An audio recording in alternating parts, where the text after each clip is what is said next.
একটা সমুদ্রের রাজ্য ছিল। সেখানে একটা অদ্ভুত নিয়ম ছিল, যে কেউ রাজা হতে পারত, কিন্তু মাত্র 5 বছরের জন্য। 5 বছর শেষ হলেই তাকে একটি ভয়ঙ্কর জঙ্গলে ফেলে দেওয়া হতো, যেখানে বন্যজন্তুরা তাকে মেরে ফেলত।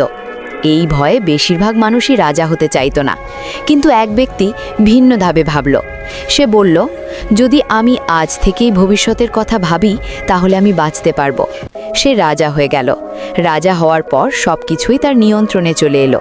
প্রথম বছর সে জঙ্গলে শিকারি পাঠালো, ভয়ঙ্কর জন্তুগুলো সরিয়ে ফেলল।